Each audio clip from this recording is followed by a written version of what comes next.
Ici, nous sommes là pour vous dire la vérité par rapport à ce que Dieu nous a donné. Et de là, nous allons arrêter de nous tromper et de tromper également le monde.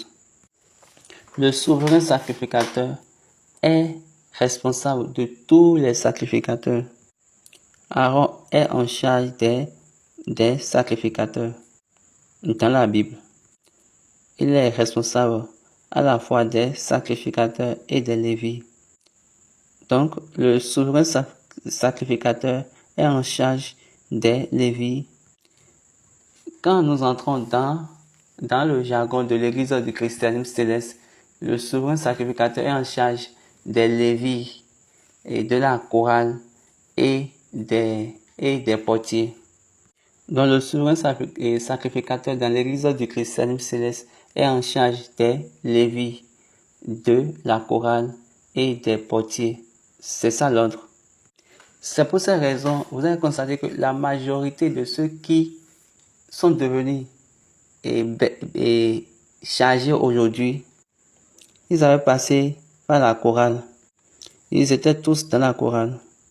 La majorité. Ils ont commencé dans la chorale. Donc, il y a de processus. Donc, dans le passé, quand ils mettent un oli, un visionnaire à l'église, dans l'église, et il est un visionnaire responsable, ce leader, il est sous un évangéliste. Il est sous un évangéliste en charge d'une zone. Quand ils veulent faire certaines choses, ils doivent appeler l'évangéliste responsable de la zone.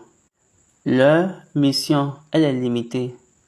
Parce que selon la culture de Dieu, les prophètes sont au service du roi. Et le roi, en ce moment, est le sacrificateur de l'église. C'est le sacrificateur sur la paroisse. Donc, dans l'église du christianisme céleste, Dieu a fait ça de telle manière que pour chaque chargé, il y a un leader, un holy leader. Et il y a maintenant des prophètes sous ce holy leader. Nous n'allons pas parler des prophètes aujourd'hui. Nous sommes en train de parler de l'ordre des sacrificateurs. Comme j'ai déjà dit que le berger est responsable, est en charge à la fois de tous les sacrificateurs